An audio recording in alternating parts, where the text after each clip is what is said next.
Voilà, donc merci d'être revenu aussi rapidement.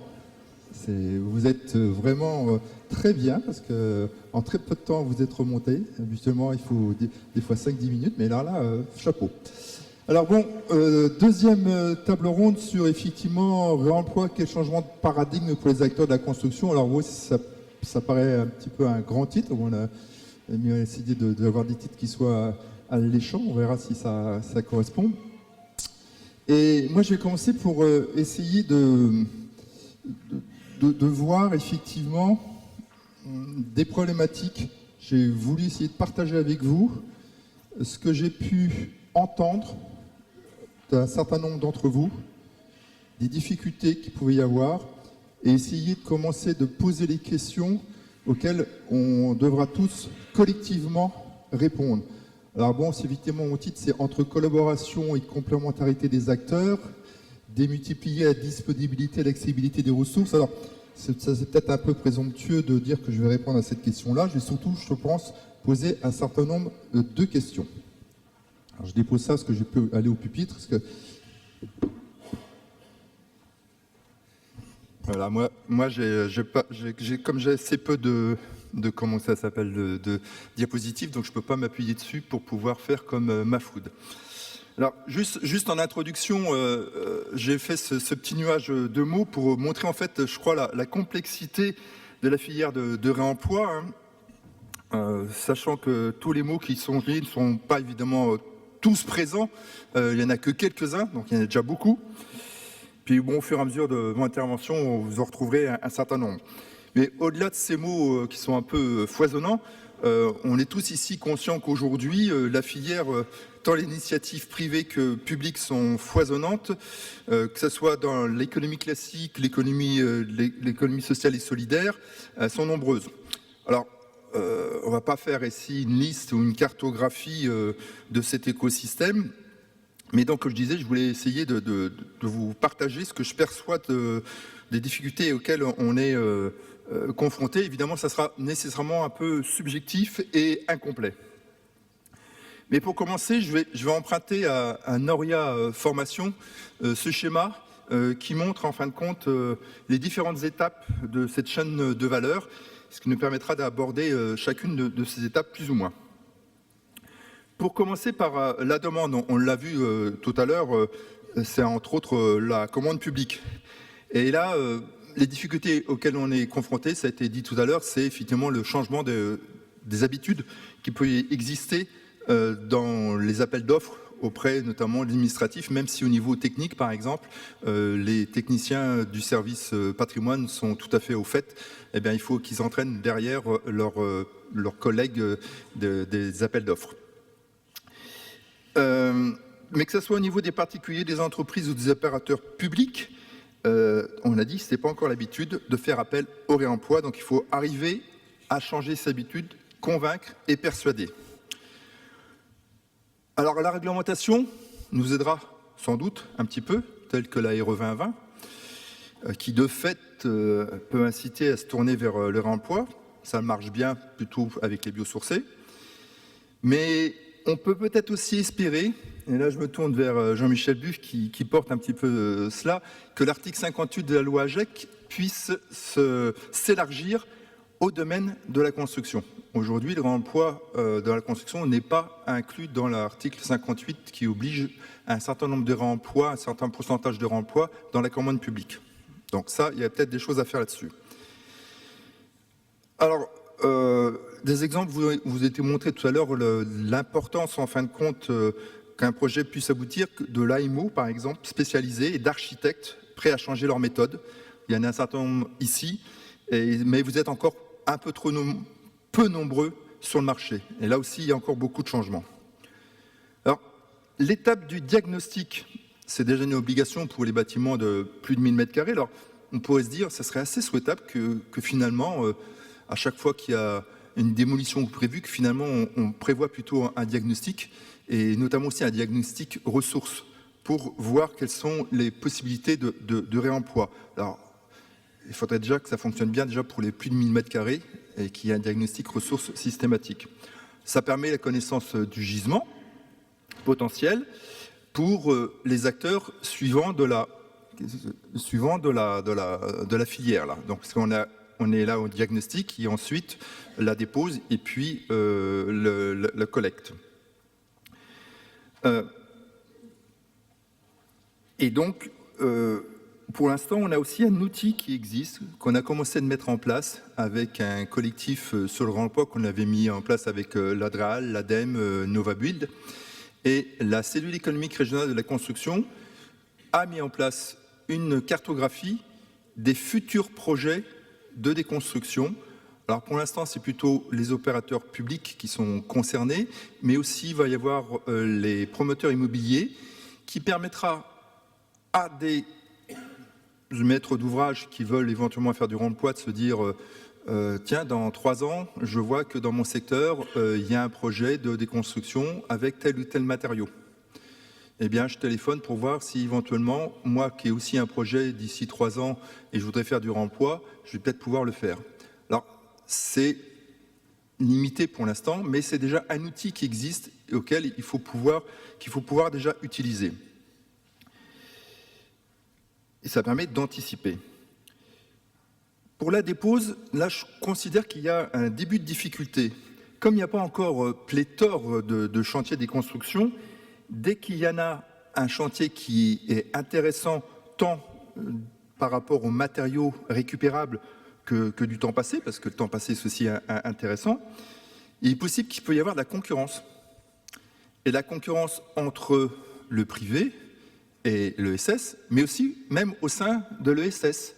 Parce que dans l'ESS, il peut y avoir des structures qui ont des adhérents qui vont aider à venir pour pouvoir faire la déconstruction, et d'autres qui n'utilisent que des employés qui sont même certes en chantier d'insertion, donc qui vont peut-être coûter moins cher que dans le privé.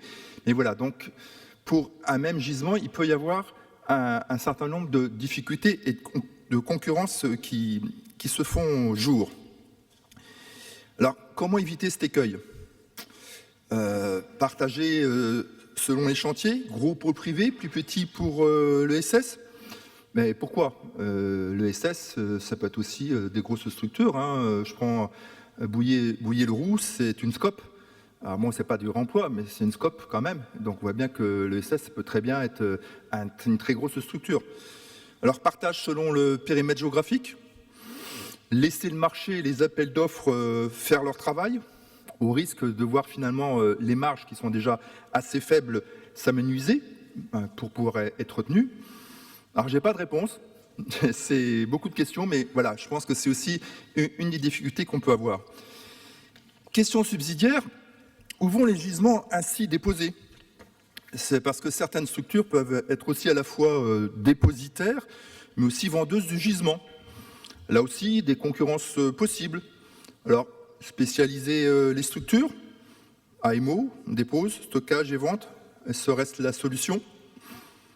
Peut-être pas aujourd'hui, parce qu'effectivement, aujourd'hui, il n'y a peut-être pas encore suffisamment d'acteurs, et pour pouvoir avoir un équilibre financier pour chacune des entreprises, eh bien, il faut peut-être faire plusieurs activités pour y arriver. Et peut-être à terme, on y arrivera. En tout cas, c'est une réflexion à avoir, se dire est-ce qu'effectivement, il faut avoir des structures qui soient spécialisées ou multitâches. Voilà. Une fois la dépose réalisée, ces gisements, s'ils n'avaient pas déjà été vendus avant la dépose, doivent être stockés, bien sûr, pour être vendus. Et puis bon, aujourd'hui, on se trouve face à une question du stockage, avec notamment le zéro artificialisation net, alors qu'il y a besoin d'avoir proche des lieux d'utilisation des matériaux de réemploi, notamment sur les grands chantiers et des plateformes de réemploi. Ça demande de l'espace, et ça aussi, c'est encore une difficulté. Alors, quand je dis que ça doit être proche, est-ce que pour autant, ça doit être multiplié ? Mafoud a montré qu'effectivement, il imaginait une plateforme qui soit une plateforme peut-être régionale, mais nous, on pense qu'effectivement, il faut peut-être aussi des plateformes un peu plus proches, mais malgré tout, il y a peut-être aussi là une spécialisation à avoir dans les plateformes, parce que si on prend les sanitaires, on sait très bien que si on veut le vendre à un particulier, ça pose peut-être pas trop de problèmes. Si c'est dans un établissement recevant du public sous maîtrise d'ouvrage public, là, les sanitaires devront passer par des ateliers bien spécialisés pour pouvoir répondre à un certain nombre de normes. Et donc ces ateliers, on ne peut pas les multiplier. Donc là, effectivement, on peut imaginer des spécialisations de plateformes qui vont pouvoir faire ça, sachant que d'autant qu'un acheteur public, éventuellement, il va pouvoir faire 100, 150 km pour aller acheter un lot de sanitaires de réutilisation. Alors qu'il ne va peut-être pas le faire pour des chemins de câbles ou des faux plafonds qui, eux, effectivement, sont plus facilement réutilisables tels quels. Donc là, vous voyez, selon les matériaux, il y a peut-être aussi une réflexion à avoir.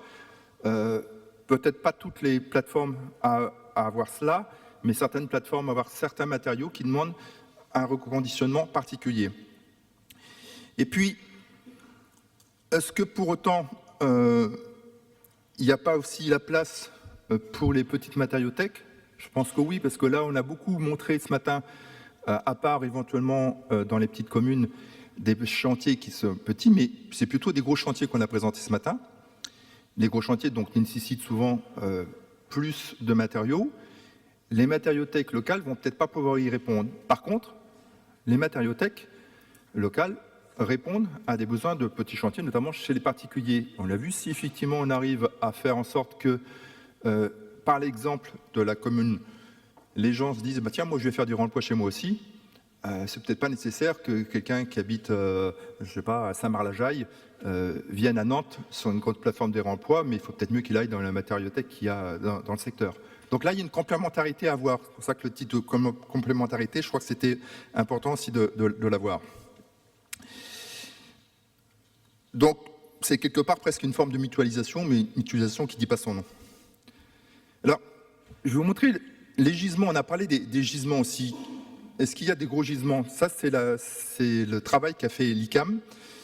Donc, on voit que alors, sur un certain nombre de matériaux, béton, acier, etc., bois, on voit qu'il y a quand même des tonnages énormes potentiels de gisements. Je dis bien potentiels, mais qui ne sont pas forcément répartis partout de la même manière. Si je prends cette carte-là, qui est aussi toujours des travaux de l'ICAM, on voit bien évidemment que la Loire-Atlantique est beaucoup plus forte en potentiel que les autres départements. Alors, d'où la réflexion de se dire, effectivement, plateforme de réemploi, là, peut-être, je ne sais pas, sur la Loire-Atlantique, vu qu'il y a deux gros pôles métropolitains, que ce soit Saint-Nazaire, la Carène et Nantes Métropole, peut-être que on peut réfléchir à ce qui est deux plateformes de réemploi, pas forcément sur les mêmes matériaux, ou du moins une plus grosse et une plus moyenne, et dans les autres départements, une par département qui soit centrale pour répondre aux besoins. Sur le gisement, je vais vous montrer simplement cette diapositive pour vous montrer un exemple, un travail qui a été fait dans le cadre de l'appel à projet économie circulaire par la CAPEB et la cellule économique régionale de la construction sur le gisement de menuiserie déposée. Alors c'était en 2019 en Vendée et dans les Mauges. 110 000, presque 111 000 menuiseries déposées en 2019. À peine 5% réellement réemployés. Alors après, il y en a qui sont démantelés sur place. Mais on voit que le potentiel, malgré tout, si on fait un ratio un petit peu sur la Pays de la Loire, on est, grosso modo, ça fait 500 000 sur l'ensemble des Pays de la Loire, même s'il n'y a que 5% des menuiseries qui pouvaient être récupérées pour le réemploi, on est sur 25 000, ce qui commence à faire beaucoup.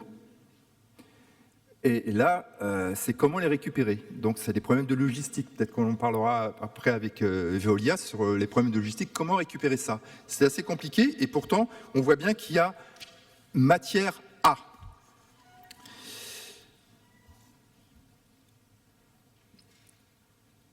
Une autre question subsidiaire qu'on peut avoir, alors je reviens à ça, c'est la problématique du numérique. Les applications pour proposer des matériaux, pour vendre, qui se multiplient un peu partout, au risque de perdre, je dirais, certains potentiels acheteurs et surtout les dépositaires. Parce qu'on voit bien, pour l'instant, les éco-organismes de la REP PMCB, Pour l'instant, ils n'ont pas encore fait une seule application. Donc, on voit que rien que pour déposer des déchets du BTP, pour les entreprises, c'est un peu compliqué. Donc, effectivement, multiplier les outils numériques, c'est pas forcément quelque chose de cohérent. Effectivement, chaque entreprise a l'habitude éventuellement d'avoir son site internet, donc pourquoi pas un truc de vente. Mais peut-être qu'on peut aussi réfléchir, est-ce qu'il y a des outils qui peuvent être mutualisés plutôt que de réinventer ce qui existe déjà, est-ce qu'on peut éventuellement développer quelque chose qui existe déjà? Donc il y a vraiment, là, je pense, une grande réflexion à avoir sur les outils numériques. À ce sujet-là, Métamorphose lance le 18 mars un groupe de travail sur les outils numériques. Il y a Julie qui est là-bas. Si vous voulez voir avec elle comment va se passer ce groupe de travail, voilà, c'est vraiment quelque chose, une question aussi qui est importante pour éventuellement développer. Et puis, il y a autre chose aussi, c'est que les différents maillons de la chaîne de valeur de la filière ne sont pas aussi bien développés les uns que les autres. Et c'est aussi des fois une difficulté. Et des acteurs ont des périmètres très différents. Et je vais simplement donner quelques exemples pour montrer les différences des acteurs et là où ils vont. Vous les connaissez tous. Hein. Bon, Articonex, elle ne fait pas que du stockage et de la vente. Ils font aussi de la préparation pour le réemploi. Charrier, ils ont une plateforme de réemploi, Planète Réemploi. Charrier est plutôt connu pour le BTP, mais ils font aussi, donc, de la dépose. Matière grise, ils font des diagnostics ressources, PEMD, et de la dépose et de la revente. Il y a des matériaux-tech comme Siléo, par exemple, qui tentent de répondre aussi aux besoins des artisans en essayant de massifier. Donc, plutôt qu'un artisan vienne récupérer un truc, il massifie, puis à un moment donné, il dit, ben voilà, moi j'ai un lot, maintenant j'ai récupéré, je sais pas, 20 portes, telles que vous vouliez. Donc, ils font aussi et de la dépose. Voilà. La ressourcerie d'Ibiscotte ou celle de la Brotière, ils font essentiellement de la vente. Métamo ou Brillant, eux, ils sont spécialisés. Ils font dans la structure acier. Les départements de la Mayenne, eux, ils travaillent sur des structures avec le secteur de l'ESS à l'émergence de matériaux tech pour éviter justement la concurrence, essayer de voir cette complémentarité. Et puis, il y a d'autres choses, il y a aussi la formation et savoir comment faire la dépose. Bon, il y a les protocoles de réemploi que l'ICAM a essayé de développer dans le cadre de notre appel à projet économie circulaire. Il y a par exemple la région Provence-Alpes-Côte d'Azur qui vient de faire un travail dans le cadre d'un projet LIFE sur effectivement comment gérer les déchets du BTP et comment effectivement aller vers le réemploi. Alors c'est quelque chose qui existe, c'est peut-être pas quelque chose à réinventer. Il faut peut-être récupérer ces documents-là. Il y a Reseco qui commence à travailler aussi pour la commande publique avec justement sur les réemplois. Et puis Noria, qui est aussi toujours dans l'information, est en train de travailler sur un guide en direction plutôt des employés sur le terrain, des compagnons sur le terrain, pour pouvoir faire de la déconstruction. Vous voyez, il y a plein de gens qui font des choses dans leur coin, et tous ces gens-là, il faut aussi les financer. Donc, Noria, c'est aussi dans le cadre de notre appel à projet économie circulaire. Tout à l'heure, Juliette a parlé du réseau qui a été mis en place avec l'économie sociale et solidaire sur la région pour travailler sur le réemploi. Ça a été financé dans le cadre des fonds FEDER portés par la région. Je vous le dis, dans le cadre du fonds FEDER de la région, il y a l'économie circulaire qui est incluse dedans. Et donc, si vous avez des projets qui peuvent être structurants, fonds FEDER, c'est assez lourd quand même à porter, vous pouvez aller vous regarder sur le site, voir si vous pourriez être éventuellement éligible à ce fonds FEDER. Et vous pouvez me contacter aussi, parce que si c'est un fonds FEDER qui touche la construction, le BTP, c'est plutôt moi qui vais le voir, avec mes collègues de l'Europe. Donc voilà, il y a cette possibilité-là, même si on n'a plus d'autres appels à projet économie circulaire, il reste ces financements-là qui existent. Parce qu'on voit bien que pour éviter les écueils, les freins, avoir des pistes d'amélioration, il faut travailler et il faut faire émerger un certain nombre de projets. Alors, j'ai pris une image du bateau. Pour faire avancer le réemploi, est-ce qu'il faut un seul bateau, un gros bateau, ou une myriade de petites embarcations? Sans doute entre les deux, parce que de toute façon, un gros bateau, pour rentrer dans le port, il a souvent un pilote, et puis il y a aussi des pousseurs. Voilà, donc voilà, je pense qu'il faut effectivement avoir tout ça, et dans tous les cas, il faut ramer dans le même sens. Et pas laisser le vent nous porter. Oui, j'ai fini. Et donc, il y a besoin de volontarisme. On l'a vu ce matin, volontarisme des élus, volontarisme des services techniques, mais aussi peut-être volontarisme du privé. Et c'est pour ça qu'on a voulu cette deuxième table ronde, pour faire en sorte qu'il puisse y avoir des acteurs privés aussi qui montrent ce qu'eux, ils font. Et donc, pour commencer, je vais laisser la parole à Maël Clavier et Anaël Lebeau pour une nouvelle vision donc, de la maîtrise d'œuvre dans le projet de réemploi. Merci. Merci bien.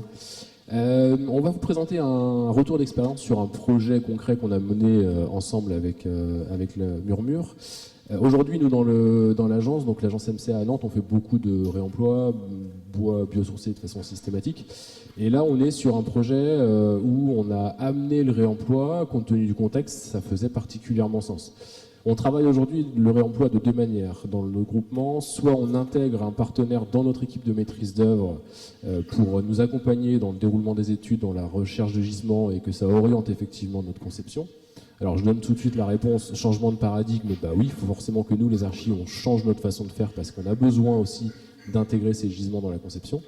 Donc soit cette équipe et cette compétence est intégrée en interne aussi compte tenu du planning. On est en train par exemple de développer en ce moment la future ressourcerie de Nantes Métropole en collaboration aussi avec Murmure, mais là où Murmure est à nos côtés en maîtrise d'œuvre. Soit le deuxième fonctionnement que l'on a, c'est que dans les marchés publics, on attribue un lot 00, fourniture réemploi, qui va fournir en fait les autres artisans, les autres corps d'État séparés, en matériaux issus du réemploi, et donc aura la responsabilité et la charge du sourcing, ce que vous détaillera Anaël juste après. Dans le cas présent du projet du pôle solidaire à Pontchâteau, qu'on a réceptionné et qu'on a livré l'été dernier, on était effectivement dans le cas de figure du lot 00 de fourniture et emploi à l'intégralité des corps d'État séparés. Si tu peux aller sur... Ouais, merci. Donc la particularité de ce projet, c'est qu'il héberge 3 associations, Restos du Cœur, Croix-Rouge et Secours Populaire, et il se situe dans l'ancien centre technique municipal de la commune de Pontchâteau. Donc quand on a répondu à la candidature, le réemploi n'existait pas, c'était pas une demande du programme. Mais nous, on est allé vers les élus en audition en disant, en fait, le réemploi, les associations qu'on héberge, elles le font déjà. Donc ça fait particulièrement sens. En plus, compte tenu de la conception du projet et de ce qu'il y avait à faire, c'était d'autant plus intéressant qu'on construisait des boîtes dans la boîte. C'est-à-dire que la grande boîte était l'enveloppe thermique et étanche à l'eau de l'ancien centre technique municipal, et que tout ce qu'on construisait à l'intérieur, finalement, sinistralité quasi zéro, dans la mesure où on était déjà protégé par une enveloppe. Donc on a positionné un curseur en nous de se dire tout ce qu'on fait à l'intérieur de cette grande boîte de hangar métallique classique, on va chercher à aller le plus loin possible dans le réemploi. Et donc on a intégré des ouvrages et des clauses de réemploi dans chaque corps d'État qui était amené à intervenir à l'intérieur de ces boîtes dans la boîte. Le réemploi dans les marchés publics, c'est particulièrement intéressant à travailler. La commune, on parlait tout à l'heure du rôle des élus, des agents, des services techniques et des services marchés, était particulièrement prépondérant aussi dans ce cas de figure, dans la mesure où on a intégré, dès le règlement de consultation aux entreprises, un pourcentage de la note dans leur prise en compte de la donnée réemploi. C'est-à-dire que les entreprises devaient déjà démontrer dans leur mémoire technique leurs ambitions à nos côtés pour mettre en œuvre le réemploi. Ce n'était pas juste de dire oui, je veux bien faire, etc., mais de nous le démontrer. Et donc une partie de la note, les entreprises étaient jugées là-dessus. Donc déjà, ça exclut toute une partie d'entreprises de façon qui répondait de façon standardisée avec des mémoires techniques qu'on a tous vu passer, où là, on allait forcément ailleurs. Donc déjà, on donne une intention. L'autre intention qu'on a donnée sur ce projet et qu'on a généralisé depuis sur nos chantiers à l'agence, c'est qu'on tend vers le zéro benne sur le chantier. Et on l'a fait en l'occurrence sur ce projet-là. Le zéro ben sur le chantier, pourquoi? Parce que d'une part, ça responsabilise chaque corps d'État sur je génère un déchet, donc je vais devoir le ramasser, que devient ce déchet en recyclage, plutôt que la grande benne DIB, et puis qui coûte une fortune au prorata après à tout le monde et que tout le monde pleure. Et ça, aujourd'hui, on le systématise de plus en plus et les entreprises sont demandeuses. Et on ne peut pas l'imposer dans le cadre des clauses marché. On est un CCTP, CCAP standard sur ces questions-là. Par contre, en réunion de lancement, c'est des choses qu'on amène. Il y a des structures comme Géode, par exemple, aujourd'hui, qui savent faire ce genre de choses et qui accompagnent les entreprises. Et donc là, les entreprises étaient aussi partie prenante de ce sujet. Donc là, c'est pour le contexte global. On va détailler un ouvrage particulier du projet qui était les cloisons de séparation intérieure des espaces. Donc on est sur des grands espaces. Si je prends l'exemple des Restos du Cœur, par exemple, les Restos du Cœur, ils ont une partie de leur espace de distribution pour les bénéficiaires qu'ils accompagnent et une partie de stockage une zone dans laquelle les bénéficiaires ne peuvent pas aller. Et donc l'ouvrage que l'on va détailler là, c'était les cloisons de séparation finalement entre ces espaces-là. Donc c'était de la cloison, il n'y a pas de résistance au choc, on n'a pas de notion de garde-corps avec chute et quoi que ce soit, on n'a pas de coupe-feu à avoir, on n'a pas d'acoustique. Autant dire qu'on a déjà retiré une bonne partie des contraintes pour pouvoir se permettre d'aller vers le réemploi et de tester des choses. Donc là, sur l'image de l'esquisse qu'on avait faite, c'est la cloison que l'on voit derrière, sur laquelle on a accroché les chaises. Ça peut être aussi support d'accrochage d'objets et de mise en avant de la ressource que propose l'association.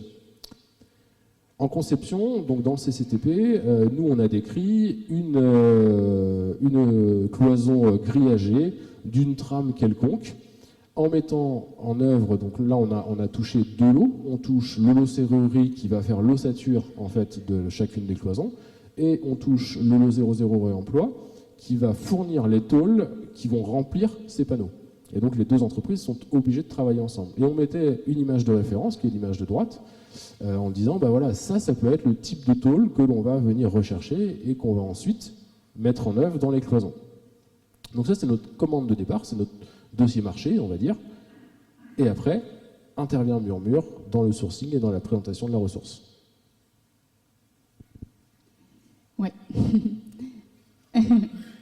Je parle particulièrement de celui-là.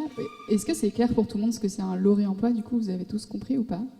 Des hochements de tête? Non. Ok. Du coup, nous, on a répondu au lot réemploi, donc c'est-à-dire qu'on a répondu au même moment que a répondu l'électricien au lot électricité ou que le plombier a répondu au lot plomberie. Nous, notre job, c'était de réussir à sourcer les matériaux listés par Maël. Donc il y avait entre autres le squelette là que je vais développer, mais il y avait plein d'autres matériaux, des sanitaires, des équipements électriques, de l'OSB, enfin il y avait pas mal de gisements.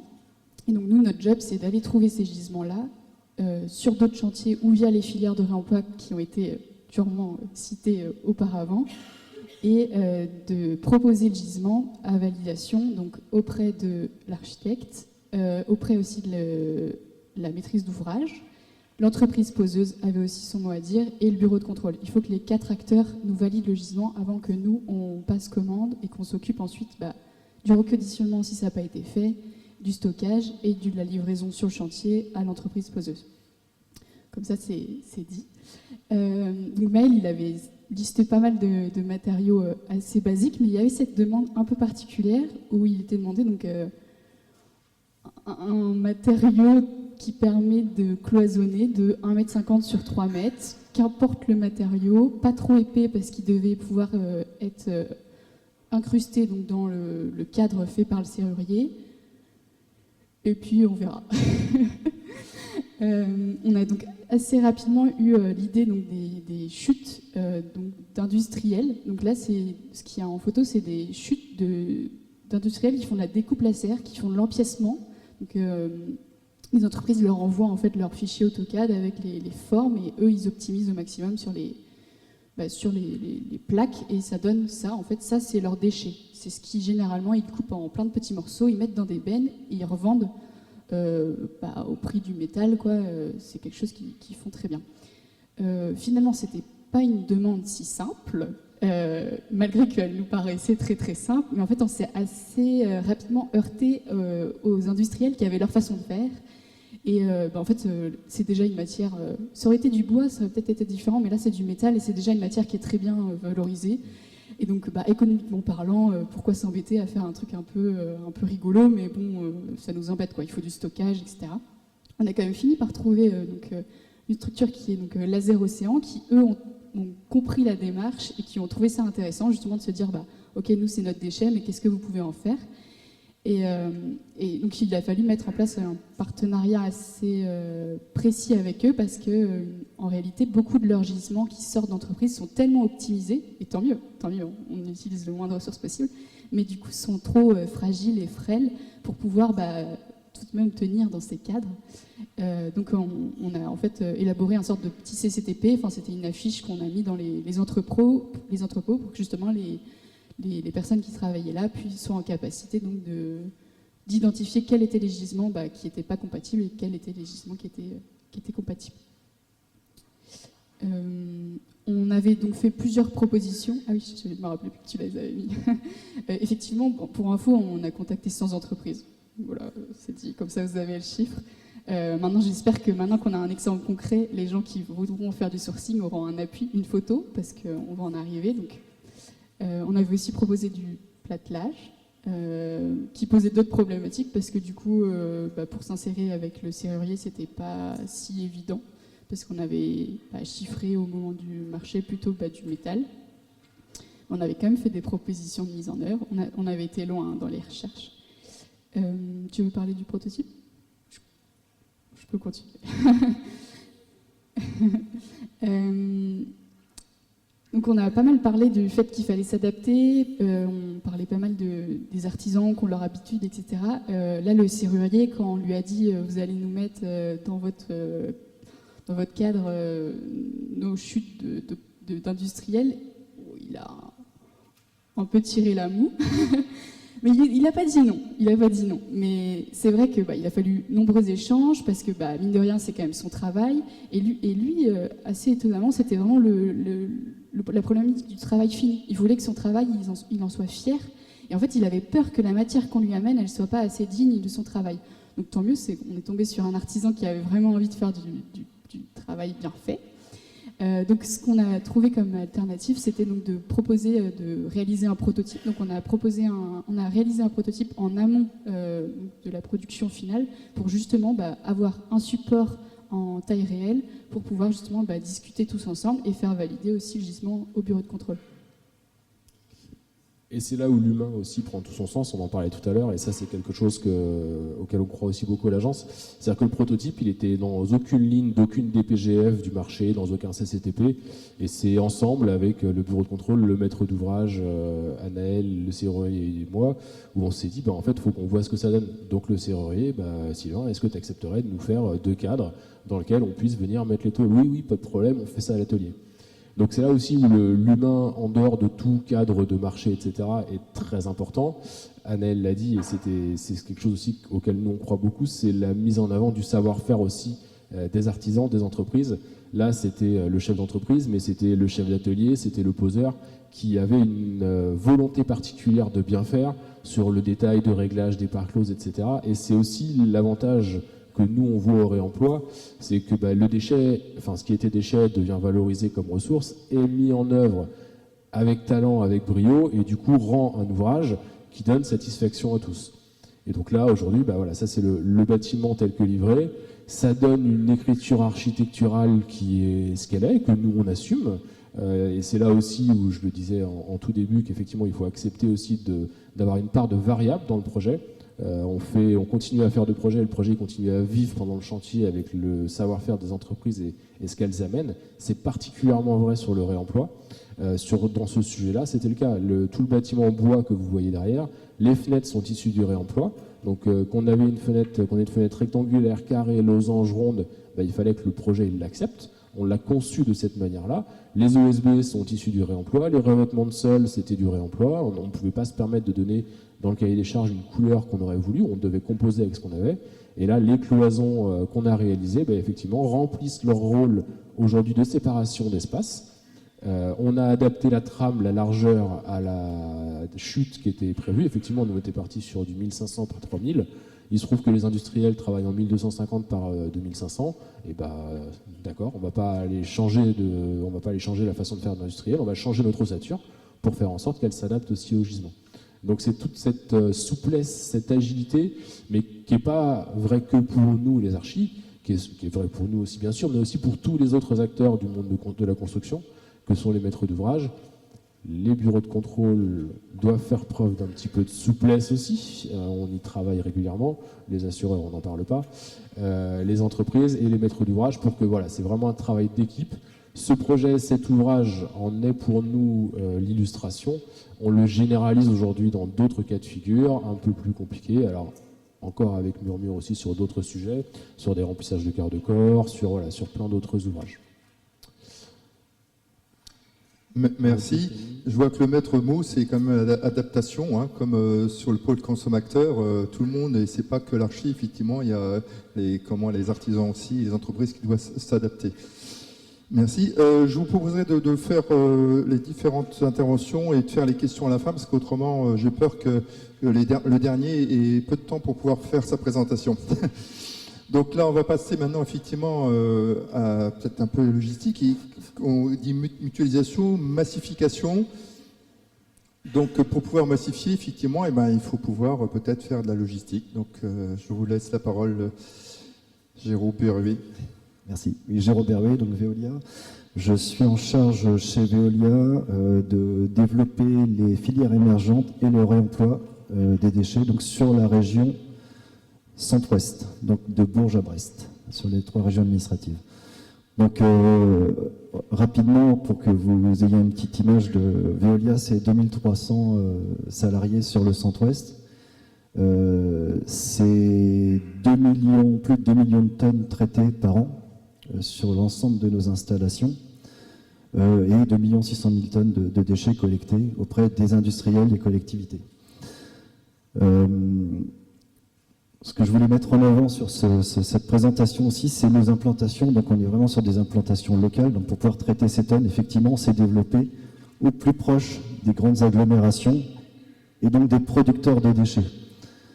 Donc comme vous le voyez, on a 70 sites d'exploitation qui nous permettent de valoriser toute une multitude de déchets. En fait, aujourd'hui, on se positionne clairement sur tout type de déchets, que ce soit du biodéchet, bois, papier, carton, plastique.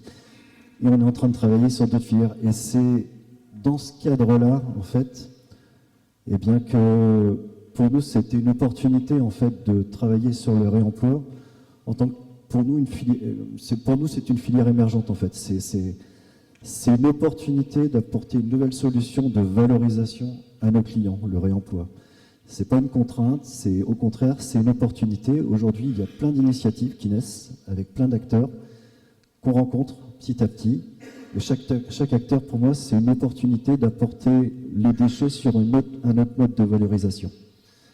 On est aussi poussé par nos clients dans ce sens-là. De plus en plus, on a des demandes de nos clients de est-ce qu'on peut trouver des solutions de réemploi de nos déchets.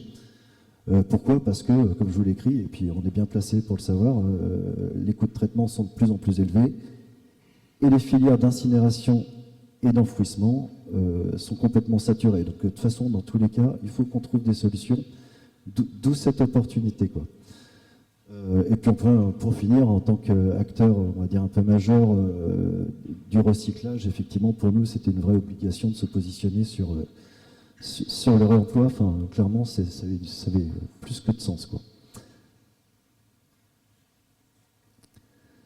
Donc, en tant qu'acteur du déchet, effectivement, quand on traite des tonnes aussi importantes, on se positionne en tant que dans une filière industrielle.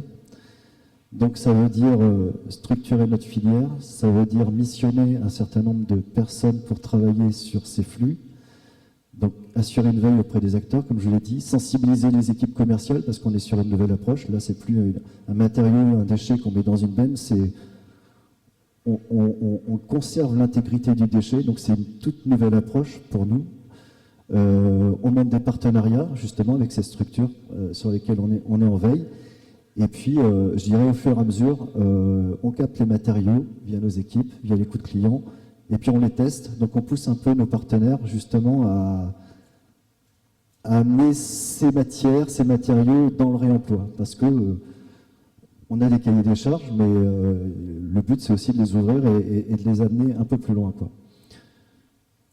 Donc, dans ce cadre-là, effectivement, eh bien, c'est là qu'on a monté un partenariat avec un Articonex. On va encore parler d'Articonex, mais voilà.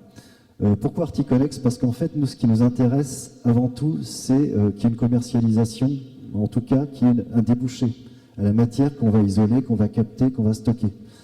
Nous, Veolia, on a la capacité de prendre la matière, de l'isoler, de la stocker. Par contre, derrière, lui donner un devenir, c'est pas notre métier. Nous, on commercialise pas des matériaux, c'est pas notre métier. Donc, naturellement, c'est comme ça qu'on s'est rapproché d'Articonex, par ce biais-là, et aussi dans le cadre d'une filière industrielle. Ce qu'on voulait aussi, c'est un partenaire qui nous amène un catalogue très complet de matériaux.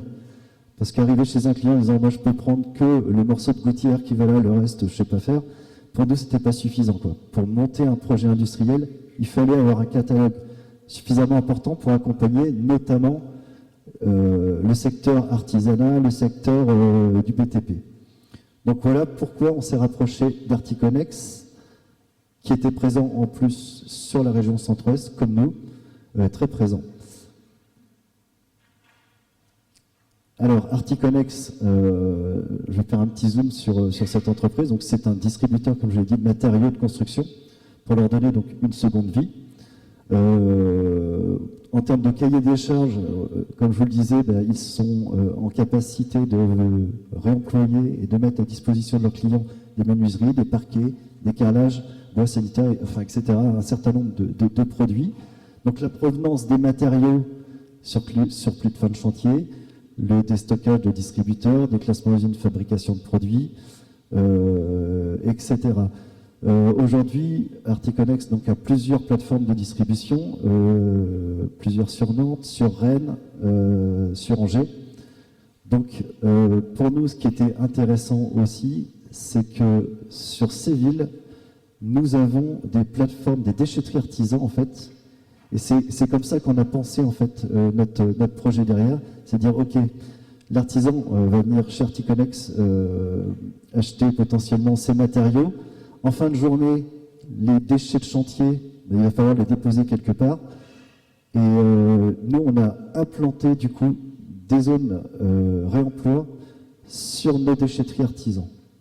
Donc là, le premier exemple que l'on a de zone réemploi, c'est celui qu'on a développé sur notre déchetterie pro de Rennes.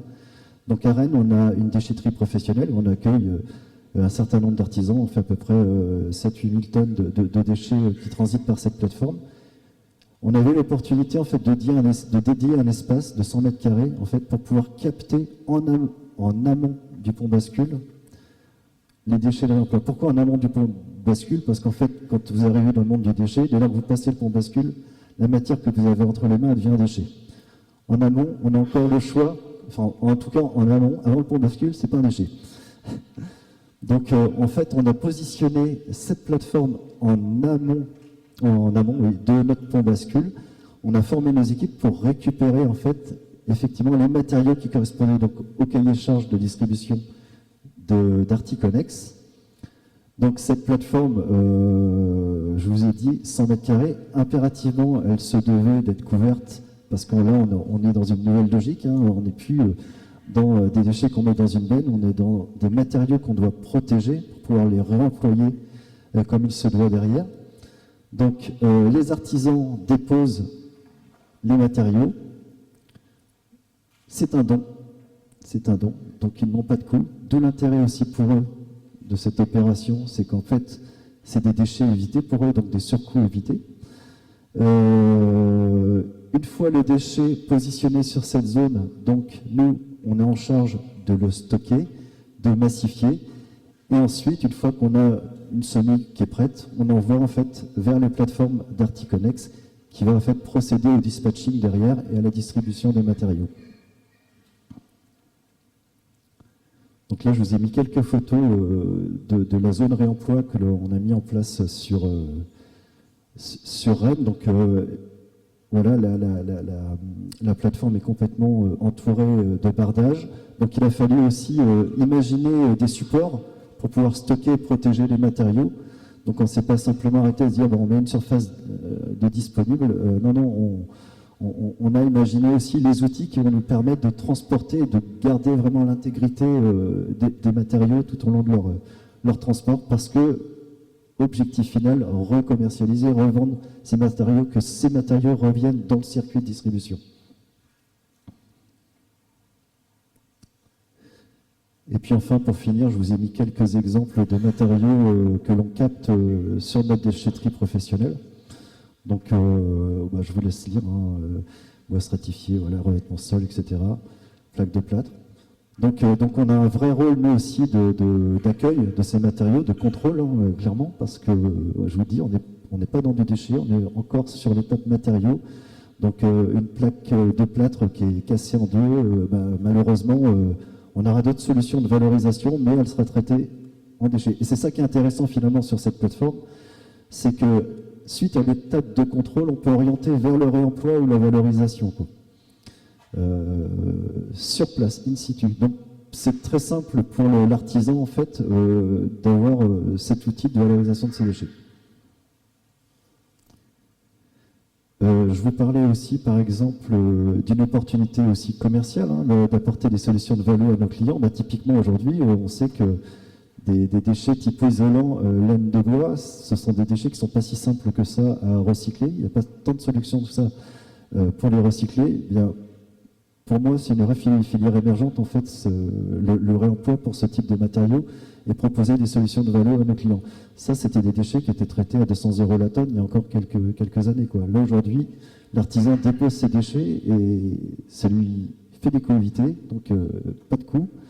Et c'est des matériaux qui sont recommercialisés derrière, donc il y a un business model qui existe derrière, quoi. En petite synthèse, depuis qu'on a mis en place effectivement cette déchetterie, on a déjà capté une centaine de tonnes. Alors soit qui ont transité par la plateforme, ou alors c'est des matériaux qui sont arrivés directement chez Articonex parce qu'on a été les prendre directement sur le chantier ou chez l'industriel. On a un catalogue qui s'étoffe. Donc dans nos relations avec Articonex, on les sollicite régulièrement en disant voilà, on a ce type de matériaux. Alors je cite Articonex, mais j'ai d'autres partenaires aussi que je sollicite régulièrement sur des matériaux, etc., ou d'autres produits. Mais en tout cas, en permanence, on a nos équipes commerciales maintenant qui sont formées, qui ont l'œil pour capter la matière qui pourrait être réutilisée, le matériau qui pourrait être réutilisé. Donc on a ce catalogue qui s'étoffe de plus en plus. Et pour la suite, on a des projets sur 2025, début 2026, sur Coëron, donc à côté de Nantes, là où on a une plateforme artisan, et également à Trélazé, à côté d'Angers, où on a un centre de transfert de déchets. Donc on a un espace qu'on souhaite dédier prochainement, effectivement, pour au moins pré-stocker ces déchets, ces matériaux, pardon. Donc la filière de réemploi nigérienne va s'enrichir de nouveaux équipements, du moins de nouveaux lieux pour pouvoir récupérer les matériaux de réemploi. De toute façon, on n'a pas le choix. Oui. Comme je vous le disais, les centres de stockage sont saturés, les usines d'incinération aussi. Il y a un moment donné, il faut trouver des solutions. Et alors oui, il y a la Loire qui est pas loin, mais c'est pas top. Non, mais enfin, aujourd'hui, avec la PMCV, peut-être l'obligation de réemploi et des choses que vous allez récupérer, il va y avoir peut-être un gisement qui va peut-être augmenter. On peut espérer en tout cas. Non, puis après, clairement, nous, c'est des opportunités commerciales aussi. C'est un moyen de se différencier de nos concurrents aussi. Il faut appeler les choses comme il se doit. Et puis c'est quand même extrêmement vertueux, quoi, proposer ça à nos clients. On est quand même plutôt fiers, même si ça représente peut-être qu'1% de leurs déchets. Mais dernièrement, j'ai eu des dossiers à 1000 tonnes où c'était 10 tonnes ont fait la différence, quoi, parce que j'amenais 10 tonnes dans le réemploi, quoi, et on était les seuls à le proposer. Donc après, mes concurrents feront certainement la même chose sur d'autres dossiers. Mais en tout cas, voilà, pour dire que le réemploi, c'est une vraie opportunité aussi de différenciation. Et puis on doit ça à l'environnement, quoi. Merci pour cet exemple justement de massification, de logistique qui permet de voir ce qu'il faut mettre aussi en place pour pouvoir arriver à avoir ensuite un gisement qui est vendable. on va passer cette fois-ci à une entité beaucoup plus différente, qui est privée aussi, Podelia. Vous avez été aussi lauréat de l'appel à projet économie circulaire pour un schéma de réemploi interne chez vous. Alors, je ne sais pas si vous êtes obligé de faire appel à des prestataires extérieurs ou si vous arrivez à faire tout en interne. Vous allez nous montrer 2 exemples de ce que vous avez fait et donc de ce que vous faites en tant que bailleur social. Très bien. 1, 2. Ça, c'est bon? Oui, c'est bon. Déjà, merci pour l'invitation à vous deux, Région Novabuild. Donc, Quentin Perrois, moi je suis responsable de la maîtrise d'ouvrage, territoriale de la maîtrise d'ouvrage chez Podelia. Je vais revenir aujourd'hui sur quelques expérimentations qu'on a en cours et vous partager nos retours d'expérience en tant que maîtrise d'ouvrage. Podelia, je ne sais pas si vous êtes tous familiers, on est quand même le premier bailleur des Pays de la Loire. On est filiale Action Logement comme la Nantaise d'habitation, d'accord, donc avec un périmètre d'intervention sur le reste, on va dire, de la région. Une implantation originelle sur le Maine-et-Loire, mais avec un agrandissement par fusion et construction sur l'ensemble du territoire. Aujourd'hui, Podelia, c'est 27 000 logements, et sur des investissements sur une dizaine d'années, c'est 1,5 milliard d'années, d'accord. On est plus de 400 collaborateurs, le siège sur Angers, mais des implantations dans tous les départements. Au niveau dynamique de construction et de réhabilitation, on est sur 800 logements environ construits par an et 600 logements réhabilités dans le cadre de notre politique de gestion de patrimoine. Ce qu'il est important d'avoir en tête pour répondre tout de suite à la question, on ne travaille pas tout seul, bien entendu. On s'intègre forcément dans un écosystème qui s'est en plus sur la partie du Maine-et-Loire bien structurée depuis 2 ans autour de Métamorphose, hein, on recite tout à l'heure Julie qui en parlait. Donc dans cet écosystème, on a vraiment l'ensemble des acteurs, de la commande, de la conception, de la dépose, du stockage, de la maintenance et forcément également en partie contrôle certification à la PAV, le tout impulsé par une dynamique aussi. On retrouve des acteurs comme Matière Rise et on verra par la suite le rôle que joue Matière Rise avec Podelia. Les premières expérimentations, j'ai dû avoir une petite slide, il y a eu une petite épuration de slide. Donc les premières expérimentations, je dis juste 2 mots sur Matière Grise. Aujourd'hui, donc on a un partenariat avec Matière Grise qui est engagé depuis plus de 2 ans, qui nous accompagne un peu à 2 niveaux. Un premier niveau, c'est justement, ça rejoint la réponse qu'on avait fait à l'appel à projet, la structuration du réemploi chez Podelia. Donc on a vraiment mis en place une stratégie de réemploi via Matière Grise pour répondre aux différentes problématiques, des sujets de bas carbone, d'innovation, de dynamique du territoire. Donc ça, c'est, on va dire, une partie structuration avec Matière Grise. Et après, on a un accompagnement opérationnel dans les opérations, dans les projets, via Matière Grise qui intervient comme AMO, mais comme pourrait l'être Élan ou autre, dans des projets futurs. Ce qui est assez intéressant, nous, en tant que bailleurs, c'est qu'on a un peu l'ensemble de la vie des bâtiments avec la phase de construction, de réhabilitation et de démolition des constructions. Les premières expérimentations qu'on a engagées, donc là, la première là, sur 2 logements, l'an dernier, c'était donc sur de la partie déconstruction. Je pense que vous avez tous en tête le process, diagnostic. Là, on va voir, une fois le diagnostic réalisé, configure le rôle de Matière Grise a été, une fois identifié l'ensemble des matériaux de ces réemployables sur ces deux logements, c'est trouver les exutoires. Et les exutoires, pour une bonne partie, dans ce cadre des 2 logements, ça a été des particuliers. Donc il y a eu toute une journée de dépôt soigné par les particuliers. C'est Matière Grise qui gère cette journée en termes assurantiels aussi vis-à-vis des particuliers, ça c'est assez important, ce qui a permis de valoriser une bonne partie, ardoise, parquet, grille, poutre. Et après on a une deuxième salve qui s'est mise en place avec cette fois-ci l'entreprise de déconstruction qui a revalorisé principalement les murs de schiste, plus quelques plaques par-ci par-là, mais le gros était sur les murs de schiste. Juste un petit retour d'expérience tout de suite sur ce sujet. Ce qui est quand même important, c'est qu'au niveau du timing, que les choses s'enchaînent bien. Là, nous, on a eu entre la phase de déconstruction avec les particuliers et l'intervention de l'entreprise, on a eu, pour des problèmes juridiques, on a eu 4-5 mois au moins d'écart entre les deux. Et là, on s'est rendu compte qu'on avait laissé les maisons sans grille, sans porte, sans rien. Et donc, on a des risques de squat. Donc, on s'est retrouvé à tout entouré avec des barrières ERAS et autres pour pouvoir gérer en fait ces lieux temporairement, le temps que l'entreprise puisse déconstruire l'ensemble. Autre projet, donc on change un petit peu d'échelle, mais on est toujours sur une approche de déconstruction. La déconstruction est générée toujours dans une approche un peu zéro artificialisation nette pour des objectifs de densification et ou d'offres un peu différentes sur les territoires. Là, ce qui va s'enclencher, donc est enclenché, on va dire, depuis 2 mois et qui va se terminer au milieu de l'année, c'est une 50aine de logements. Donc là, on n'est que sur le département du 49. Avec une approche qui, cette fois-ci, est un tout petit peu différente.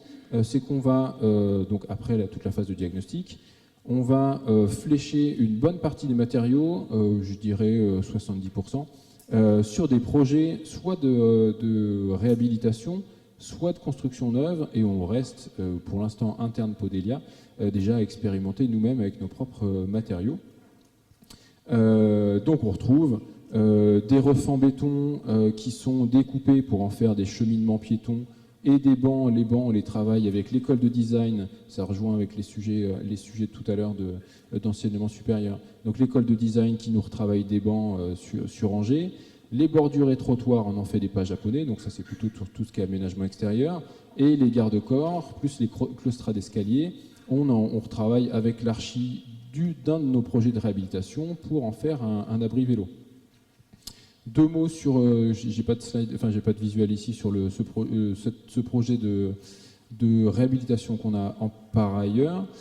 70 logements aussi sur Angers, sur lequel on voit, donc on intègre une partie de réemploi des matériaux de déconstruction et on fait aussi du réemploi in situ avec donc on travaille avec SPI Batignolles comme entreprise générale qui nous fait la dépose de l'ensemble des sanitaires, donc WC plus lavabo de l'ensemble des 70 logements, dépose, nettoyage, remise en place de systèmes de pas de vidoir mais de chasse d'eau, merci, de chasse d'eau pour remettre en place, et on se retrouve avec, on revient comme tout à l'heure, pas de différence entre du neuf et du réemployé remis en état.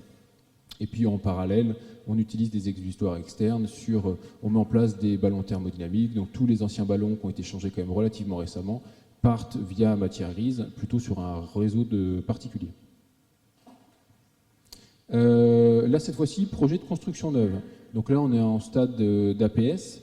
Notre objectif, on est sur 25 logements. On reste encore sur la métropole d'Angers à Trélazé. Là, c'est 25 logements où on a l'objectif d'être à 50% de réemploi sourcés dans les 50 km. D'accord ?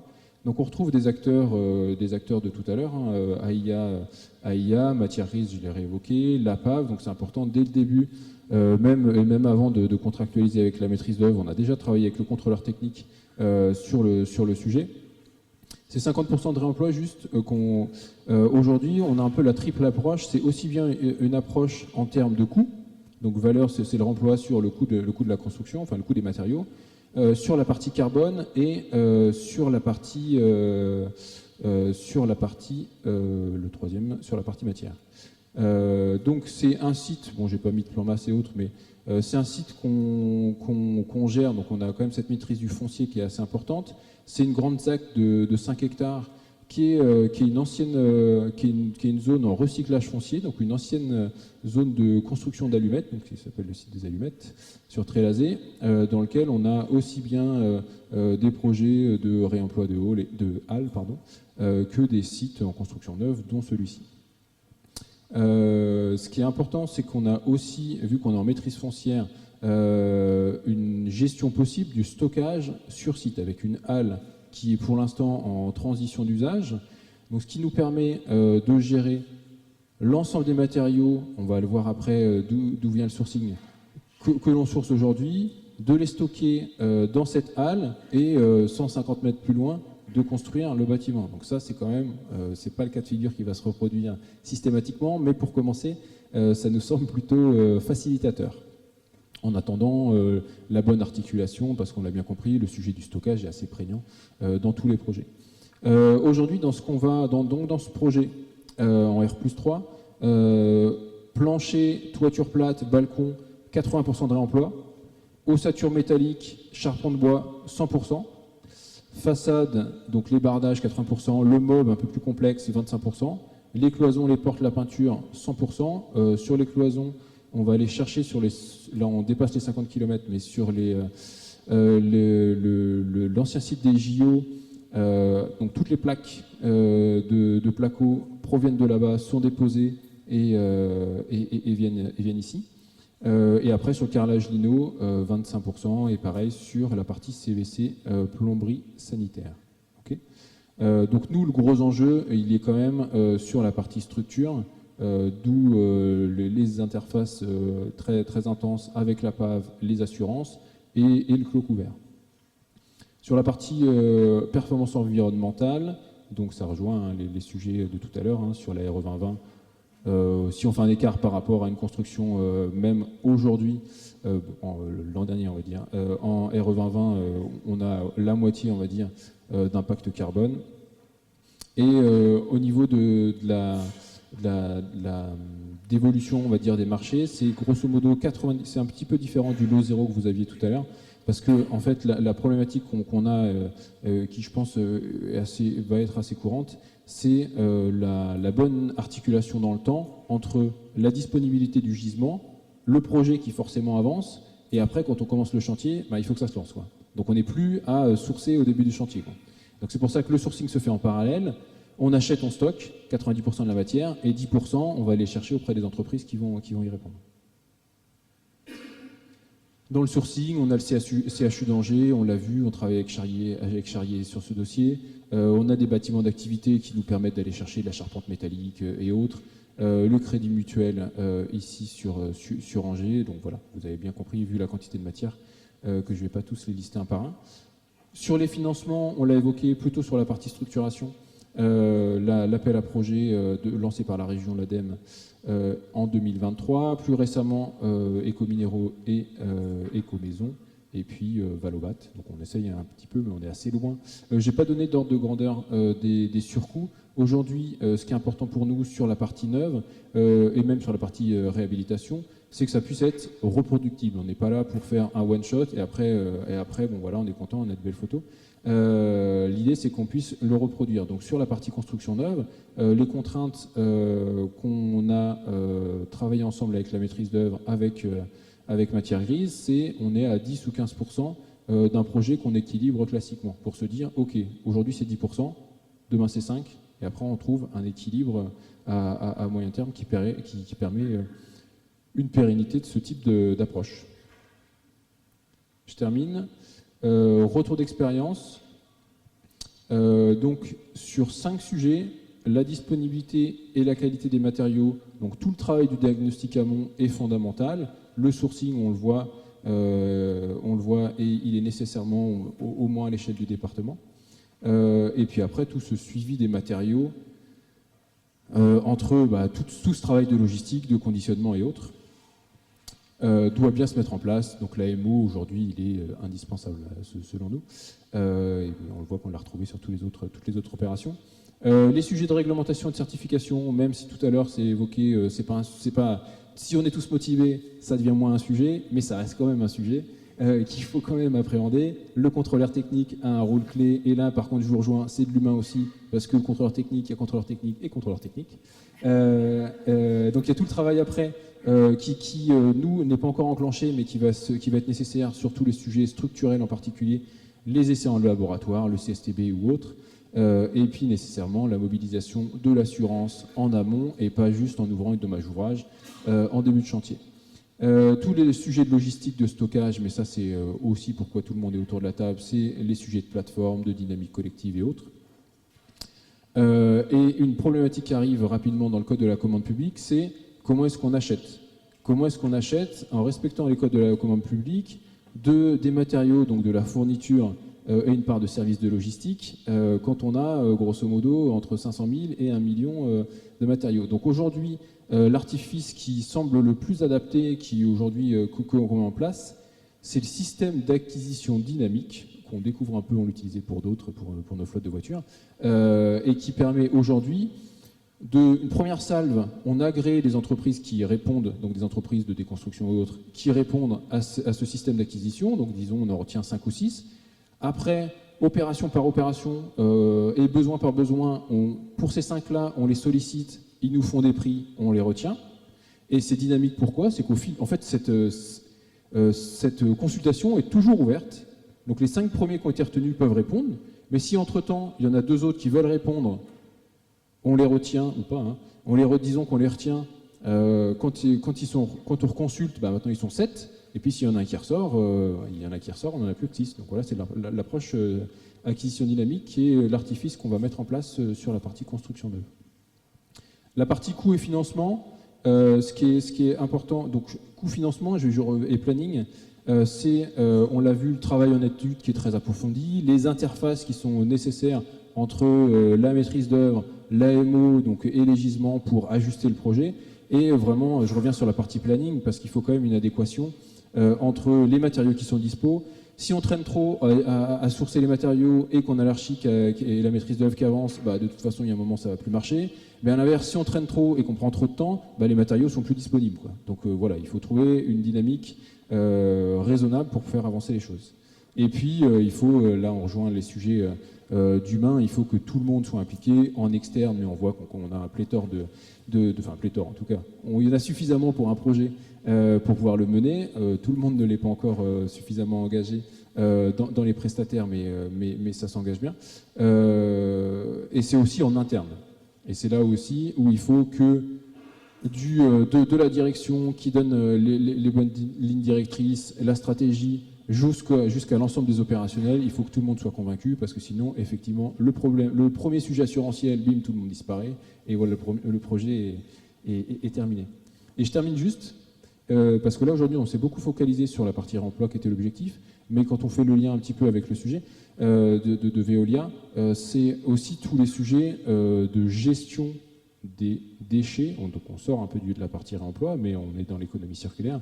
C'est la qualité de la gestion des déchets en chantier et la systématisation, nous qu'on met en place, mais qu'on retrouve chez d'autres acteurs, d'opérateurs comme Tree and Collect et autres, qui permettent un peu, une fois qu'on a bien travaillé le réemploi, il y a nécessairement des déchets en chantier, comment on passe des 7 bennes qui sont mal utilisés, avec un gros tas dans les DIB, à une quinzaine ou une vingtaine de flux, et ça améliore, on passe à 80-90% de valorisation. J'en ai terminé. Merci Quentin, mais on voit bien qu'une fois de plus, l'équation entre le gisement disponible et le chantier est vachement important, et que donc la nécessité de pouvoir arriver à développer des plateformes qui à un moment donné feront qu'il n'y aura plus cette problématique, parce qu'il y aura toujours des gisements qui seront disponibles quelque part. On n'a que quelques minutes pour quelques questions. Si des gens ont des questions complémentaires, je pense que ça a été assez complet, mais tout de même, est-ce que vous avez des questions ? Oui, vous vous présentez et puis vous... Voilà. Bonjour, Charlène Bauder, Murmure Réemploi. J'ai une question pour Podelia, avec ce retour d'expérience à Trélazé qui était assez riche et intéressant.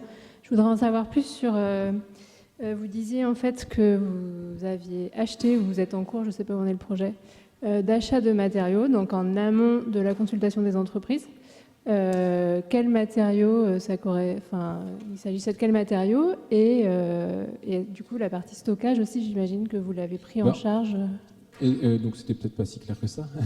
Donc toute la liste des matériaux qu'on a vus là, avec les 3 principaux gisements, le CHU, le local d'activité et Coubertin. Donc tout ça va rentrer dans ce système d'acquisition dynamique. Donc grosso modo, on va dans un premier temps lancer cette consultation. Donc ça c'est en cours. D'accord, mais c'est l'approche qu'on vient de décider il y a quelques jours, il y a quelques semaines. Enfin, qu'on a réussi à trouver il y a quelques jours, quelques semaines.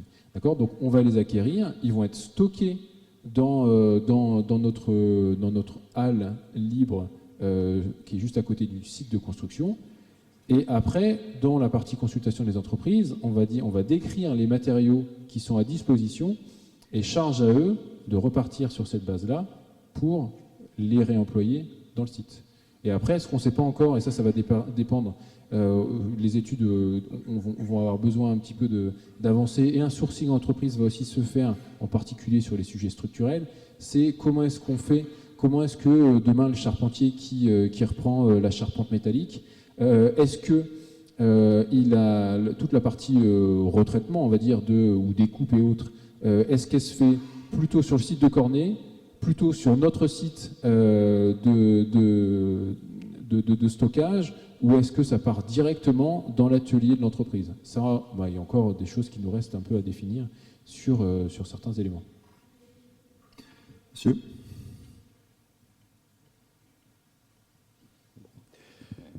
François Terrien, architecte.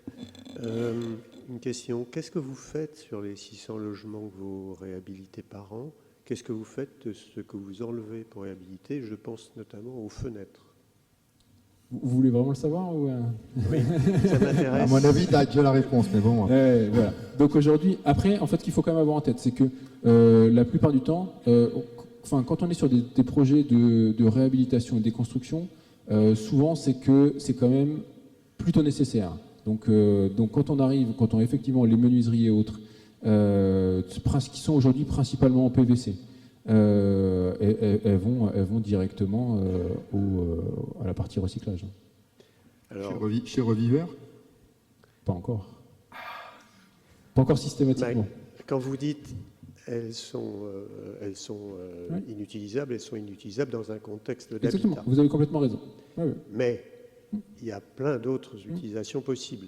Et notamment, la façon de réutiliser les menuiseries anciennes, c'est de les utiliser à autre chose que de l'habitat si on veut être conforme aux normes de performance. Comme Emmaüs, ça Exactement, tourne. la double pot, Par exemple, mais on ne va pas Ouais. faire que des Emmaüs. Oui.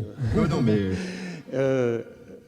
Deuxième chose, le réemploi, c'est un vocabulaire extrêmement changeant qu'on découvre au fur et à mesure de la cueillette. Et la forme architecturale doit s'adapter aux matériaux mis en œuvre. On ne construit pas en terre comme on construit en béton, comme on construit en acier, comme on construit en bois. Quand on construit avec du réemploi, il faut partir des mots, il faut faire une conversation, il faut faire des phrases avec les mots à notre disposition. Et donc la forme architecturale n'est déterminée qu'au fur et à mesure de la collecte et de ce que l'on peut en faire. Mais ça rejoint un petit peu tout le sujet de tout à l'heure. C'est que ça, c'est la difficulté aussi, c'est qu'il y a bien un moment où on a un permis de construire à déposer, à défendre. Donc il faut trouver la bonne articulation, avoir suffisamment, ne pas se jeter sur le permis de construire trop rapidement au risque de revenir avec un permis modificatif qui sera plus ou moins accepté, mais quand même de garder la dynamique pour que les matériaux qu'on avait identifiés au début continuent à exister, qu'on ne soit pas à les stocker pendant 2 ans. Et Il faut que l'administration se mette dans la tête qu'il y aura à chaque fois des permis modificatifs. ça veut dire qu'effectivement, tous ceux qui s'occupent du permis, on parlait de la filière de l'emploi, en réemploi, ils doivent en faire partie et qu'ils puissent évoluer également. En réemploi, on ne peut pas échapper au permis modificatif. Oui. Il faut même le mettre dans le permis initial en disant on vous fait un permis, ça vous donne une direction et attendez-vous à avoir un permis modificatif. C'est ce qu'on a fait effectivement à Emmaüs, mais on ne peut pas échapper à ça. Après, quand vous dites, je rebondis sur la partie où on doit adapter l'architecture effectivement aux matériaux, c'est vrai, mais ce qu'il ne faut pas oublier, c'est que, donc là on parle construction, et toute la partie réhabilitation, c'est plus complexe, parce qu'on joue entre des matériaux existants d'un côté, un site existant sur lequel on ne peut pas adapter l'exemple des menuiseries, ou sinon c'est un petit peu complexe. Donc il faut réussir à jongler entre ces différents éléments. Une dernière question, avant de faire conclure par Jean-Michel Buff. Non? Vous avez les estomacs qui réclament? Si? Allez-y. Oui, bonjour. Donc Erwan Laurent, du bureau d'études Cevaya. On a souvent des problématiques de quantification carbone, etc. Pour des ACV, là ça va parler de RE2020, etc. Ça a aussi parlé du CSTB, des essais de l'ICAM, etc. Et de l'objectif de convaincre des humains En gros, pour tous ces matériaux qui, du coup, logiquement, n'ont pas de fiche FDVS, par exemple, ou alors de données spécifiques qui permettent de justifier ça auprès même d'un client, d'un cahier des charges, etc.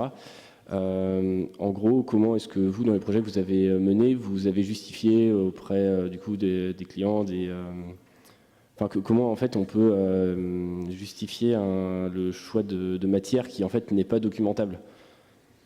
En fait, aujourd'hui, déjà sur la partie plutôt technique, je ne répondrai pas à la place du bureau d'études, hein, je vais être honnête. Par contre, nous, l'approche qu'on a eue, elle est aussi de dire, nous, notre objectif, c'est pas de dire on est à moins 45% de la RE 2020 et donc on est juste en dessous ou on est, je ne sais plus, 10% ou en dessous des seuils de 2031. En fait, l'approche, elle n'a pas été celle-ci de se focaliser sur cette partie-là, elle est de dire, ok, nous, ce qu'on veut, c'est grosso modo 50% de réemploi. Alors déjà, on a commencé à se dire, ok, 50%, c'est quoi? C'est le coût? C'est le carbone? Ou c'est la matière? Donc on jongle un petit peu à cheval sur tout ça pour rester cohérent avec l'objectif initial. Après, il y a l'ensemble des gisements qui sont disponibles, qu'on réintègre, et de ça en découle la partie étude qui nous permet de voir, ok, on arrive, c'est cohérent, et pour l'instant l'aventure n'est pas terminée. Est-ce que les calculs qui sont aujourd'hui, est-ce qu'ils vont s'ajuster un petit peu dans le temps? Mais nous, on est à peu près certain de la stratégie qu'on veut avoir parce que les matériaux qui sont mis en place sont cohérents, ils répondent à des problématiques architecturales, aux ambitions qu'on peut avoir communes avec la maîtrise d'œuvre. Ça répond comme moitié à la question. Mais de toute façon, je n'ai pas toute la réponse. Le problématique aujourd'hui, finalement, on est toujours sur le filtre gaz à effet de serre carbone. Or, je pense qu'il faudrait aussi qu'on arrive à ouvrir sur autre chose parce qu'effectivement, l'économie ressources aussi, c'est aussi tout aussi important que l'économie carbone. Merci à tous les quatre pour ces interventions.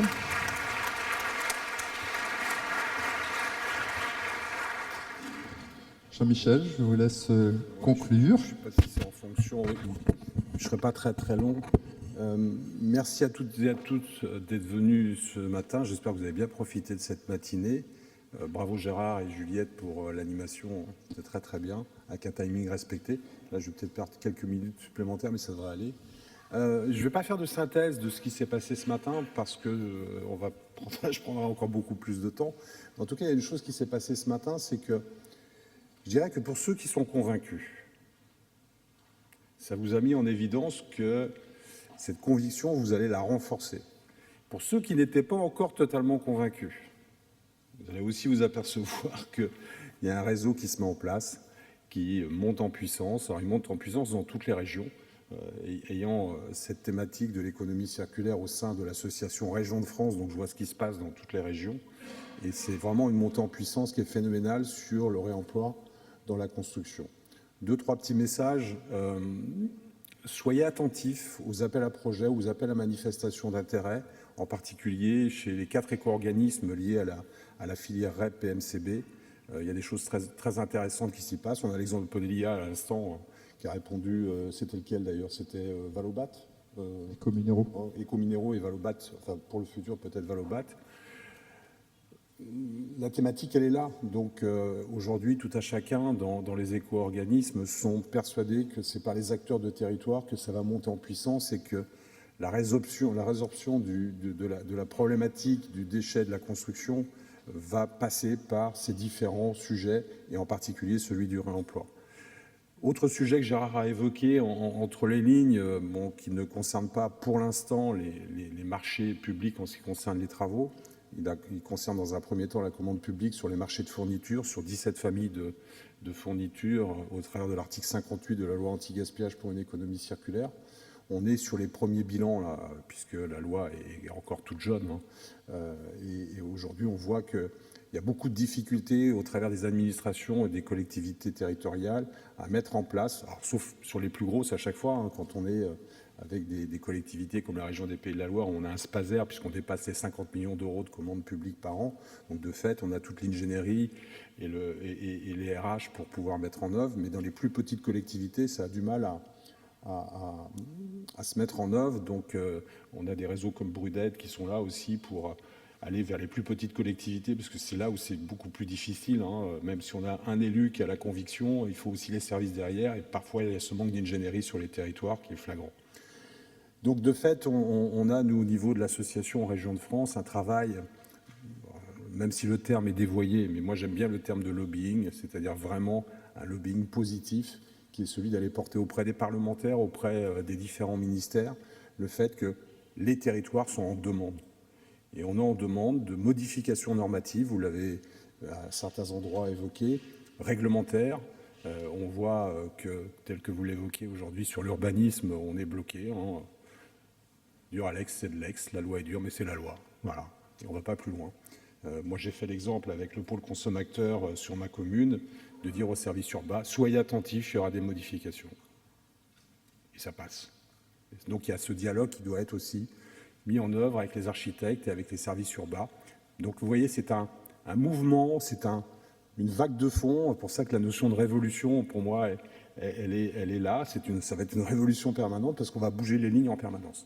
En tout cas, merci beaucoup de votre présence ce matin. Je pense qu'on aura l'occasion, Gérard, de faire d'autres rencontres comme celle-ci. Puis on va remplir à chaque fois les lieux de manière conséquente. En tout cas, je compte, moi je sais pouvoir compter sur chacune et chacun d'entre vous pour porter les messages aussi par rapport au réemploi dans la construction. Et ça a été évoqué aussi, il va falloir qu'on puisse prouver au-delà du coût, puisqu'on sait que maintenant on peut faire de la construction en réemploi à un coût moins cher que le neuf. Le bilan CO2, pour moi, il est essentiel de raconter cette histoire, que la construction participe à la décarbonation et de manière conséquente si on met tous les efforts nécessaires pour y arriver. Merci à vous toutes et tous et bon retour et à très bientôt. Merci.